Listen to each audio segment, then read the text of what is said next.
네, 이제 우리 하나님 말씀 마태복음 18장 1절로 14절 말씀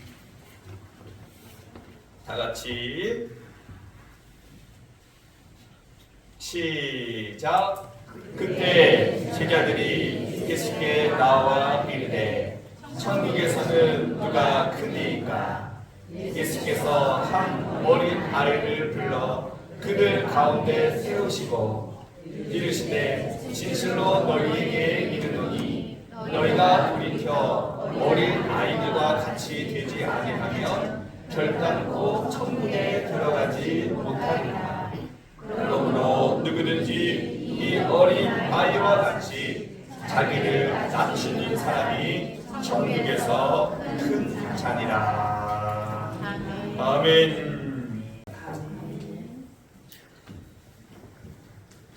솔로몬이 하나님께 일천 번제를 드리고 하나님께서 꿈에 솔로몬에게 나타나셔서 이렇게 물으시는 거예요. 내가 너에게 무엇을 주고 너는 구해라. 정말 하나님이 능치 못하신 그 하나님이 나에게 이런 말씀을 하신다면 무엇이든지 구하면은 그것을 주겠다고 하신다면은 여러분은 무엇을 구하겠습니까? 저는 무엇을 구할 것 같아요? 재물? 재물 좋죠. 돈 많으면 대한민국처럼 살기 좋은 나라가 어디 있겠어요? 많은 재물이 있으면 하고 싶은 거 다 하고 얼마나 좋겠어요. 그러나 재물도 필요 없습니다. 그러면 큰 능력, 엘리야처럼 막 하늘에 불을 내리고 막 안수하면 막 죽은 자가 살아나고 막 안전벨리가 일어나는 능력 또 필요 없습니다. 만약에 제가 그런 능력을 받아서 그런 능력을 행할 때 우리 이점수 지사님한테 지사님 잘 찍으세요. 각도 잘 확인하세요. 일어나는 거 잘 찍어서 유튜브 올려야 돼요. 해가지고 그 유튜브에 올려서 제가 또 이렇게 얼굴이 좀 괜찮잖아요. 그죠? 아니에요? 이럴 땐 아멘 해도 감옥 가지 않아요. 사진 이렇게 잘 찍어가지고 강정민 목사 표적과 기적 해가지고 유튜브로 막 전달시켜봐. 엄청 유명해져가지고 막 얼마나 유명한 목사가 되겠어요. 그러나 저는 그것도 원치 않는다는 거예요. 하나님께서 너에게 무엇을 원하느냐라고 말씀하신다면 주여 오직 한 가지 겸손을 주옵소서.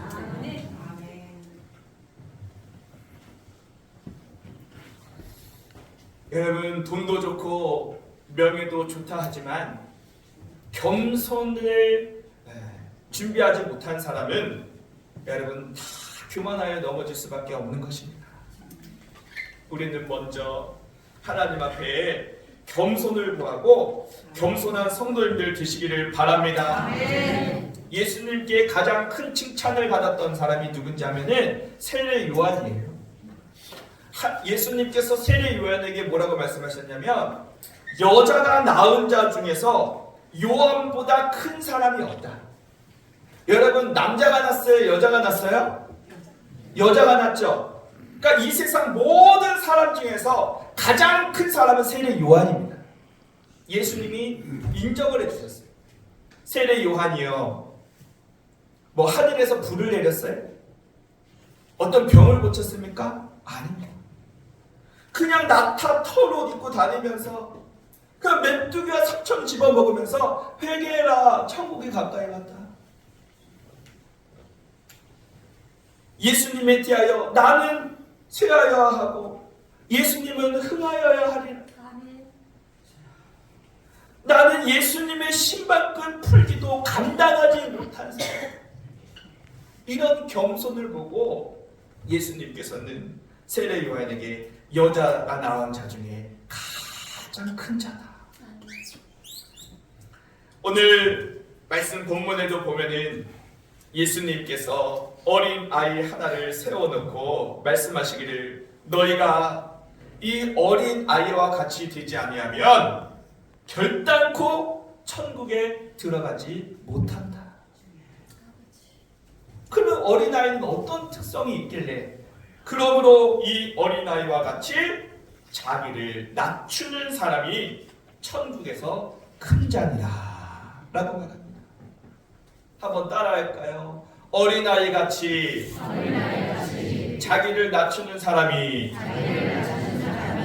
큰 자다. 할렐루야. 또 야고보와 요한의 그 어머니가 예수님께 와서 오늘날로 말하면 막 청탁을 합니다. 예수님의 그 나라에 임할 때 내 아들을 예수님의 오른편 또 왼편에 앉혀 주시옵소서. 막 그러는 거예요. 그 얘기를 듣고 다른 10명의 제자들이 막 화가 나서 막 자기들끼리 싸우는 거예요. 야 임마, 네가 왜 오른쪽이야 이 자식아. 내가 오른쪽이야 임마. 네가 감히 네가 어디로 오른쪽. 자기들 싸우는 거예요. 그런 제자들을 보면서 예수님께서 이렇게 말씀하십니다. 너희 중에 누구든지 크고자 하는 자는 너희를 섬기는 자가 되고 너희 중에 누구든지 으뜸이 되고자 하는 자는 너희의 종이 되어야 하리라. 여러분, 종이 무엇입니까? 노예예요. 모습이에요. 하나님은 그렇게 자기를 종처럼 낮추는 사람을 으뜸 최고다. 아무리 능력이 많으면 뭐합니까? 유튜브를 통해서 자기의 이름이 드러나고 자기의 얼굴이 드러나고 자기의 위가 드러나는 순간 그 종은 하나님께 이미 버림을 받았어요. 여러분, 오늘날 영적 성숙의 척도는 능력이 아니라 겉모습이 아니라 그 마음의 중심, 겸손이라는 사실을 여러분 믿으시기를 바랍니다. 아멘. 그래서 성경은 한결같이 이 겸손을 얼마나 중요하게 얘기하는지 그 겸손에 대한 문구가 어마어마해요. 야고보서 4장에도 보면은 하나님이 교만한 자를 물리치시고 겸손한 자에게 은혜를 베푸시느니라. 시편 147편 6절 말씀에서도 여호와께서 겸손한 자를 붙들어 주시느니라. 여러분, 이 사단 마귀가 원래 뭐였어요? 천사장이었습니다. 천사장. 이 루시엘이라고 하는 이 천사장은요, 천사들 중에서도 가장 높은 천사였어요. 하나님 곁에서 하나님을 찬송하는 그 천사장 루시엘이요, 마음 가운데 교만함이 들어갔어요. 아, 왜 하나님만 찬송을 받아야 돼? 나도 천사장인데 나도 찬송받을 거야 하다가 하나님을 대적하여 내어 쫓김을 받아 루시퍼, 사단, 마귀가 된 것입니다. 그러므로 여러분, 이 교만이라고 하는 죄는 모든 죄의 뿌리가 되는 거예요. 국어사전에 보면은 겸손이라고 하는 것을 남을 존중하고 자기를 낮추는 태도다라고 말하는데, 그런데 성경에서의 말하는 겸손은 이런 일반적인 사람과의 관계 수준으로 머물지 않고 하나님과의 관계까지 연결이 되는 거예요. 그래서 내가 나타나는 것이 아니라 하나님을 드러내는 것, 철저한 자기를 부인하는 것이 성경에서 말하는 겸손인 것입니다. 여러분, 이 겸손의 최고의 모델은 바로 예수님이신 줄로 믿습니다. 우리 예수님은 왕이신데 어떤 왕이신가? 겸손의 왕이신 줄로 믿습니다. 여러분, 태어날 때 나 저기 대한민국 충주에서 태어나야지 하고 내가 결정해서 충주에 태어나신 분 아무도 없죠? 그거는 누구의 영역이에요? 우리 주님의 영역이잖아요. 그러면 예수님께서 이 땅에 성령으로 잉태하여 태어나실 때 우리 예수님은 내가 어디서 태어날지 모르고 태어나셨을까요? 아니면 선택할 권세가 있었을까요? 있죠. 예수님이신데. 그러면 우리 예수님은 어디서 태어나셨어요? 바로 산골 깡 시골 마을인 나사렛에서 우리 예수님이 태어나셨습니다. 얼마든지 화려하고 얼마든지 부유한 도시 예루살렘에서 태어나실 수 있었지만 우리 예수님은 그것을 부인하고 가장 보잘것없는 나사렛이라고 하는 곳에서 우리 예수님께서 탄생하시죠. 그래서 사람들이 아유 나사렛에서 무슨 선한 것이 나겠냐 할 정도로 아무 볼 볼 없는 지역 나사렛에서 태어나셨다. 그러면 우리 예수님이 태어나신 그 장소는 어디예요? 마구간의 여물통 위에 그 짐승의 그 더러운 그 침이 흘리고 냄새나는 그 낮고 낮은 그 마구간의 그 여물통 위에 우리 예수님이 누이셨습니다. 우리 예수님 왕이신데 저 예루살렘 큰 왕궁의 그 보좌 앞에 수많은 시녀들이 영광 가운데 나신 것이 아니라 알아주지 않고 너무나도 낮고 더러운 그 마구간 여물통에 우리 예수님이 나셨다.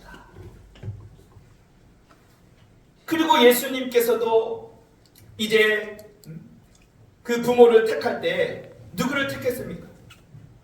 그 당시 권세 있는 대제사장의 3대 아들로 태어나셨어요? 아니. 이 요셉과 마리아는요 너무나 가난해서 예수님이 태어난 지 8일 만에 정결례를 드릴 때 다른 사람들은 그 예물로 양을 드리는데 양을 드릴 수 없는 가난한 형편에 있으니까 비둘기를 드리잖아요. 너무나도 가난한 그 가정에서 예수님은 태어나셨다. 예수님의 직업은 뭡니까? 여러분? 목수죠? 오늘날은 그렇지 않지만 그 예수님 당시에 목수라고 하는 것은 아무도 눈여겨봐주지 않는 그런 직업이었어요. 그리고 참 놀라운 것은 여러분 이 예수님의 혈통 이 족보를 한번 보세요. 마태복음 1장에 보면 예수님의 그 혈통과 족보가 있어요. 여러분 혹시 뭐 족보 있는 집안 있으세요? 뭐 우리 집안에 뭐 영의정이 있다든지 뭐 어떤 뭐 장관이 있다든지 우리 집사람 집에 시골집에 갔더니 막 어떤 이 책장에 막 족보가 이렇게 막 한자로 막 이렇게 오래된 거 있잖아요. 되는 거 보면서 야 뼈대 있는 집안이구나. 나 그 족보 보고 알았네. 양반이구나 이런 생각을 했어요. 저는 그런 족보책이 하나도 없고 천민이거든요. 저는 천민인가? 족보책이 없어 우리 집안에. 그런데 우리 예수님의 그 족보를 보면요, 그 조상 중에 여자 4명이 나오는데요. 다말, 라하, 룻, 바세바. 이 4명의 여인이 이 혈통을 통해서 예수님께서 나셨는데 이 여인들은 어떤 여인이에요?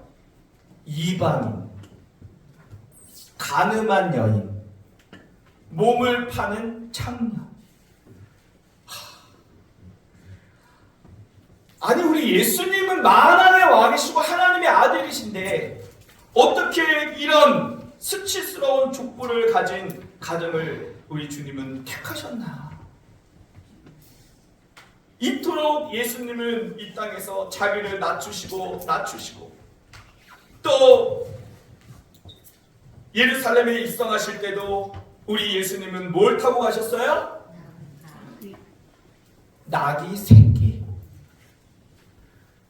스가랴 9장 9절 말씀에 보면은 겸손하셔서 나귀를 타나니 나귀의 새끼니라.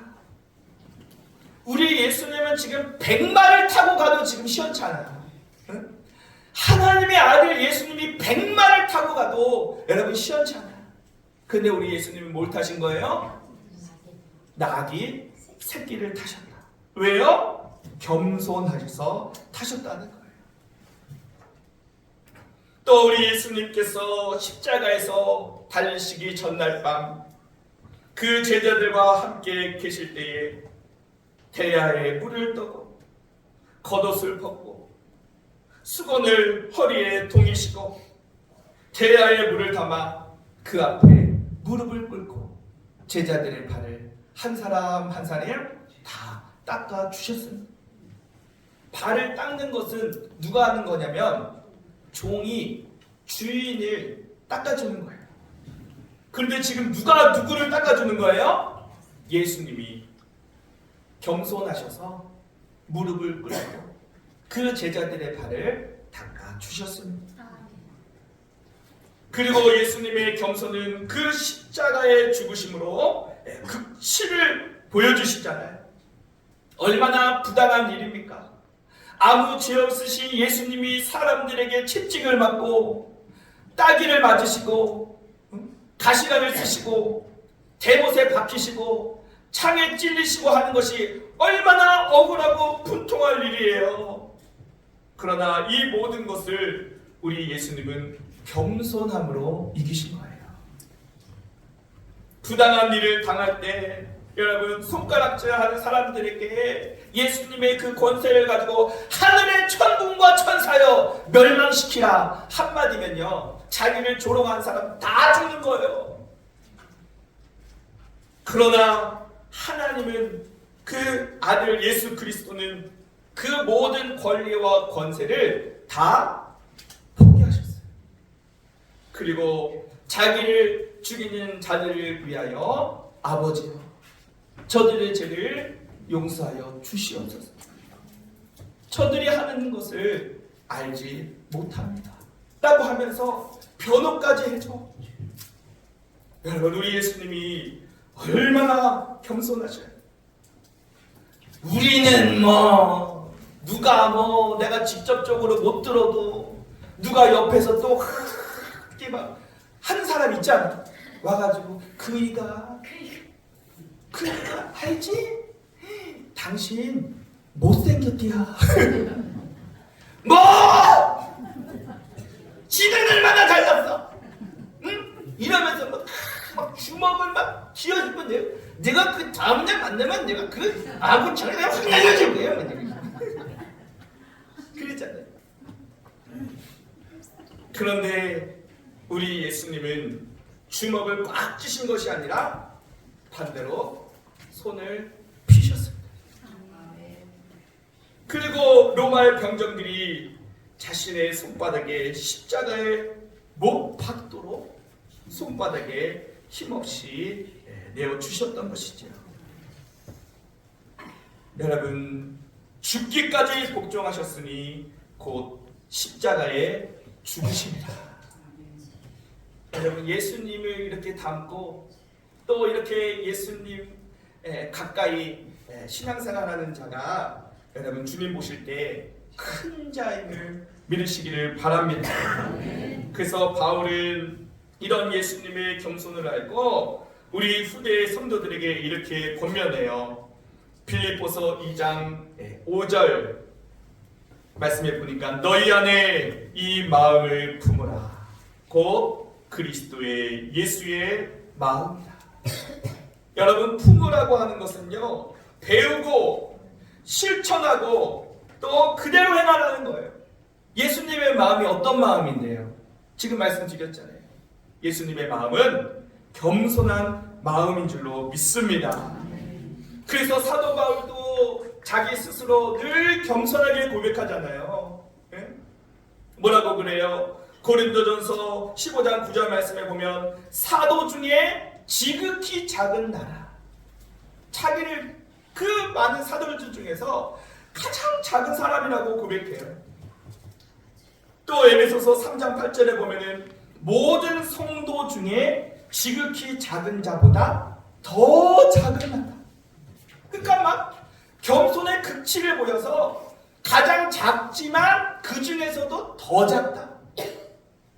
심지어는 디모데전서 1장 15절 말씀에 보면은 죄인 중에 내가 괴수니라.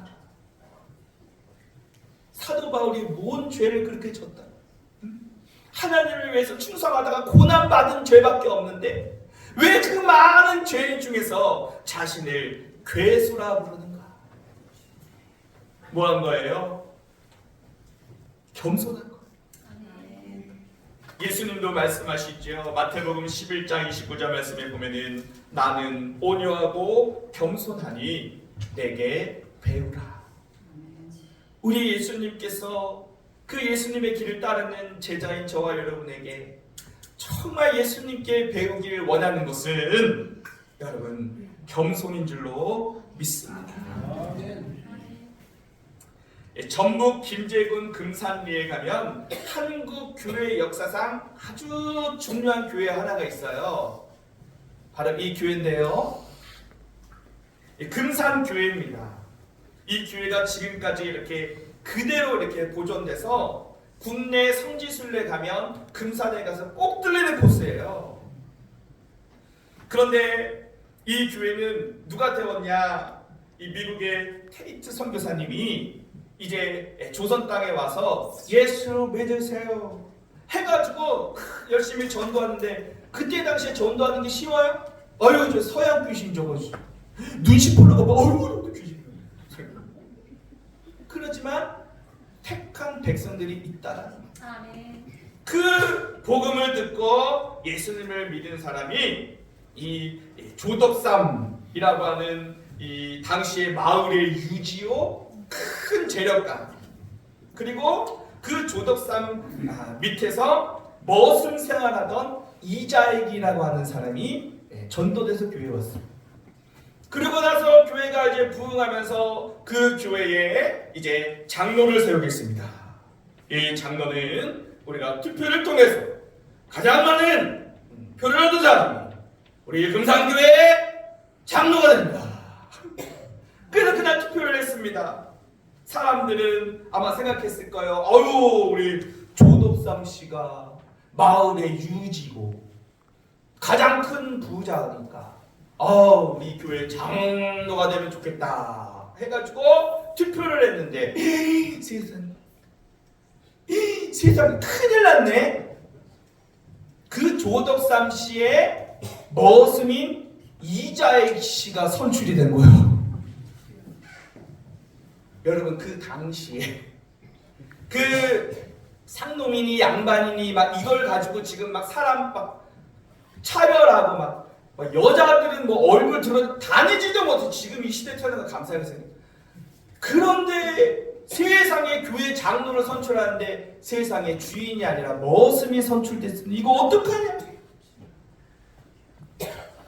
그런데 그때 이 떨어진 이 마을 유지 이 양반 조덕삼 씨가 나와서 이렇게 광고를 하더래요.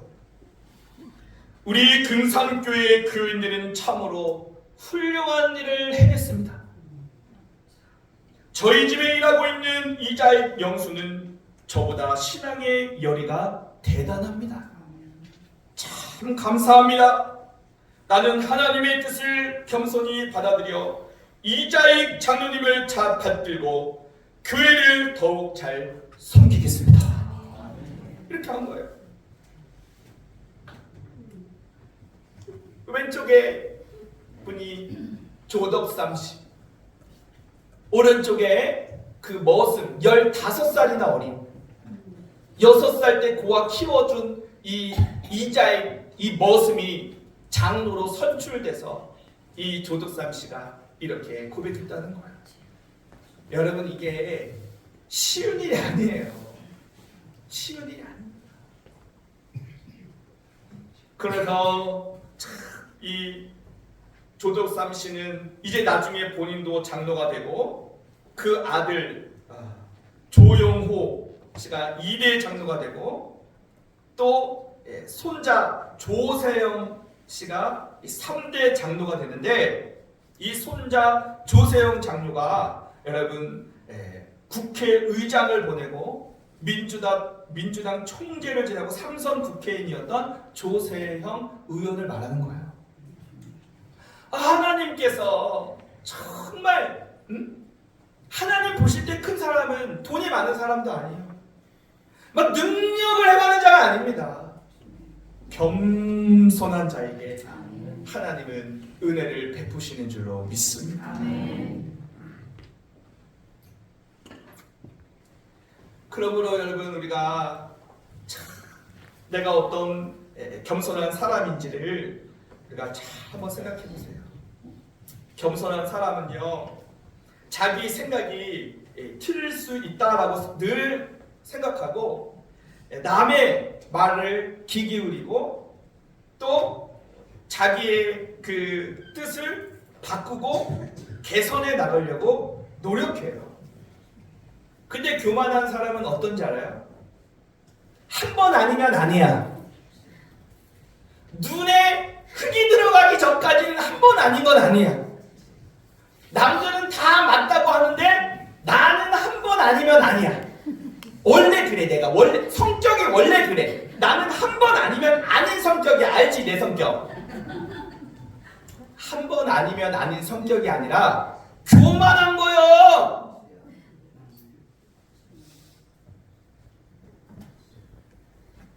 여러분 노아가 얼마나 겸손합니까? 하나님께서 뭐 돈이라도 주어서 그 방주 만들려고 그래요?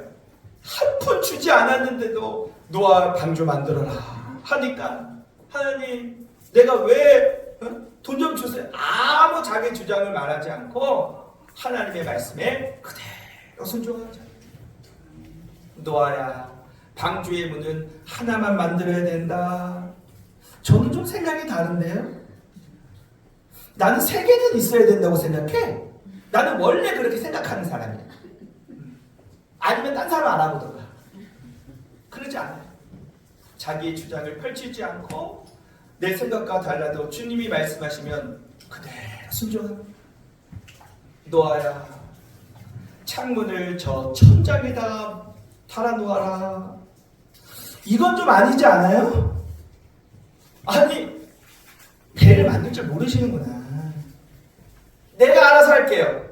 내가 알아서 한다고. 관심코 내가 알아서 한다고 말하지 않았어요. 이해할 수 없어도 주님의 말씀에 그대로 순종하라.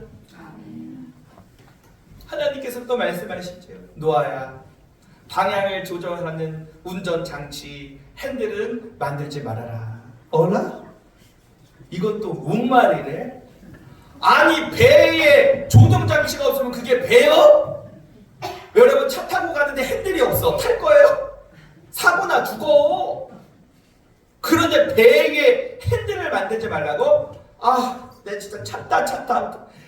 나는 못하겠습니다. 그동안 고생하셨습니다. 수고하셨습니다. 가지 않았어. 그 말씀 그대로 묵묵히 순종했던 노아는 겸손한 사람입니다.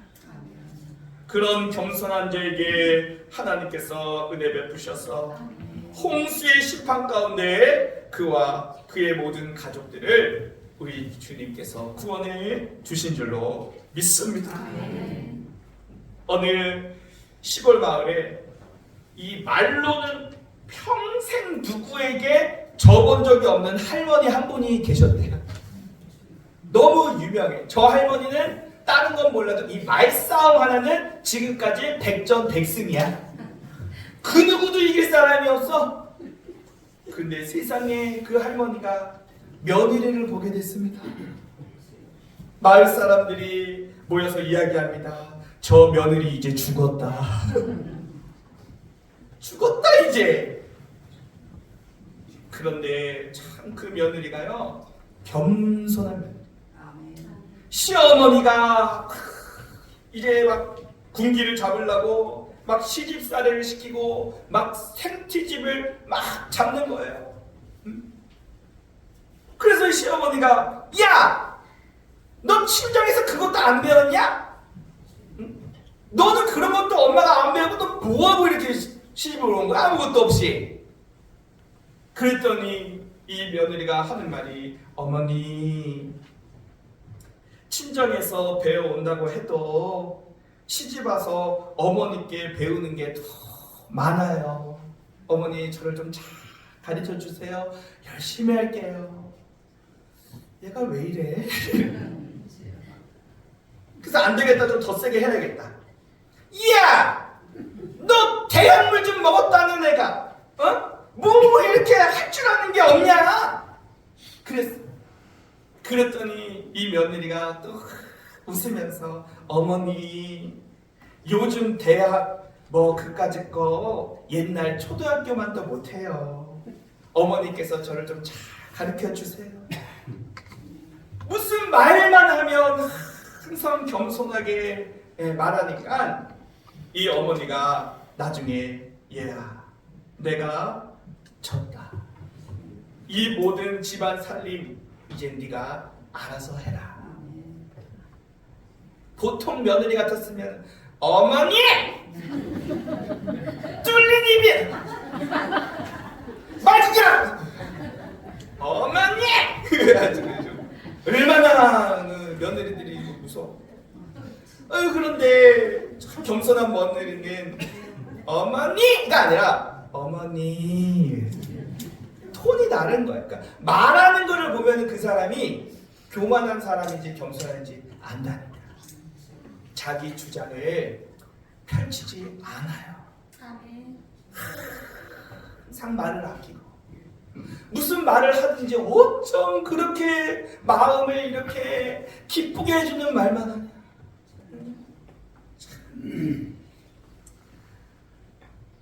여러분 내려간다고 하는 것은 쉬운 일이 아닙니다. 그러나 겸손보다 더 큰 믿음은 없는 것입니다. 내려갈 수 있는 마음은 여러분 행복한 거예요. 예수님께서 이 땅에 계실 때 사람들 제자들에게 참 믿음 없다. 왜 의심했냐? 이 믿음이 적은 자요. 늘 책망을 받아요 제자들. 그런데 예수님께 칭찬을 받은 사람들은 어떤 사람들이냐면 겸손한 사람들이었어요. 마태복음 8장에 보면은 이 한 백부장이 나오지 않습니까? 그 백부장이 예수님께 나가서 주여 내 하인의 중풍병을 고쳐 주십시오. 얼마나 겸손한 사람입니까? 백부장이에요.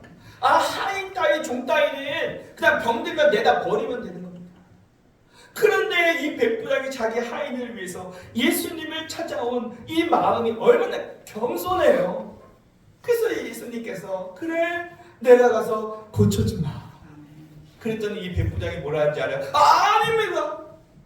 예수님 같은 분이 누추한 우리 집에 오는 것을 감당할 수 없어요. 말씀만 하옵소서 내 하인이 낫겠나이다. 백부장의 집이 뭐 누추하겠어요? 좋지. 남대 같아서 야 우리 집 와봐. 우리 집 지금 이태리째로 싸. 평당 1억 싸. 그런데 자기를 낮추는 거예요. 우리 집은 누추해서 감당할 수 없습니다. 예수님. 그랬더니 예수님께서 말씀하시죠. 이스라엘 중에 이만한 믿음을 본 일이 없다. 무슨 믿음이에요? 겸손한 믿음인 줄로 믿습니다. 또 마태복음 15장에 보면은 한 가나안 여자가 예수님께 나와서 소리를 지르는 거예요. 다윗의 자손이여 나를 불쌍히 여겨주십시오. 내 딸이 흉악한 귀신에 들렸습니다. 내 딸이 흉악한 귀신에 들렸습니다. 그랬더니 예수님께서 이 여인의 믿음을 테스트해보는 겁니다.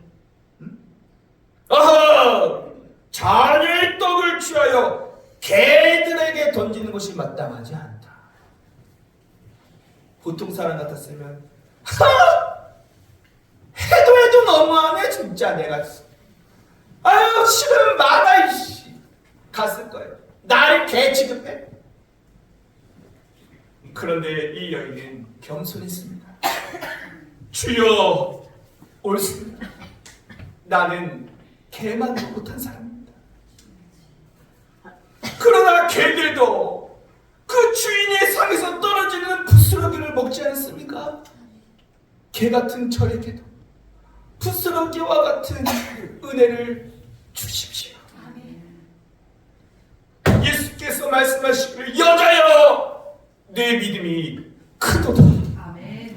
네 소원대로 될지어다 라고 말씀하시니 그때로부터 그 딸이 깨끗하게 치료받은 줄로 믿습니다. 예수님께서 칭찬하시는 믿음은 여러분 겸손한 믿음이었다는 사실입니다. 끝으로 여기는 어딜까요? 여기는 성지순례에 가면 예수님께서 태어나신 그 베들레헴의 예수 탄생 교회입니다. 정말 큰 이 교회에 저 문이 들어가는 문이 여러분 찾아보세요. 어디 있을까요? 저 아래 검은 거 그게 문이에요. 근데 문을 너무 작게 만들어요. 실수로 그렇게 만든 것이 아니라 일부러 그렇게 만들었습니다. 그래서 저 문은 이름이 겸손의 문이다 라고 불려요. 뭐냐, 천국에 들어갈 수 있는 사람은 그렇게 자기를 숙이고 낮추는 겸손한 자가 들어갈 수 있다. 아멘. 그것을 교훈하기 위하여서 저렇게 문을 작게 만들어요. 저거를 보고서는 우리 교회 문도 다시 뜯어 고쳐야겠다.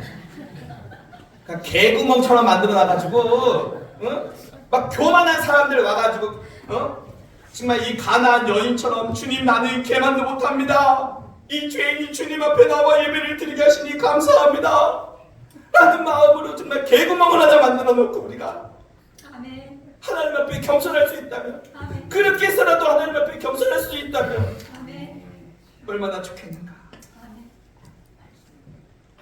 여러분 우리가 겸손하게 살면 때가 되면 주님께서 높여주실 줄로 믿습니다. 우리 예수님이 죽기까지 저 십자가까지 낮추고 낮췄더니 우리 하나님께서 그 예수 그리스도를 하늘의 보좌의 영광 가운데에 가장 높은 곳으로 올려주시잖아요. 베드로전서 5장 6절 말씀, 그러므로 하나님의 능하신 손 아래 겸손하라. 때가 되면 너희를 높이시리라. 당신의 그 섬김이 천국에서 해같이 빛나리. 당신의 그 겸손이 천국에서 해같이 빛나리. 아멘. 주님이 기억하시면 족하리. 예수님 사랑으로 가득한 모습, 천사도 흠모하는 아름다운 그 겸손, 천국에서 해같이 빛나리. 여러분 겸손하여 이 땅이 아닌 하늘에서 큰 자가 되시기를 축원합니다. 우리 시간같이 한번 합심하여 기도드리실 때, 하나님 죄 중에 이 교만이라고 하는 죄를 깨닫지도 못했고 또 내가 겸손한 마음과 생각과 말로 다른 사람들에게 상처 주고 하나님 나의 의를 드러내고 사람에게 보이려고 하고 잘난 척하고 나를 나타내려고 했던 나의 교만을 용서하여 주시옵소서.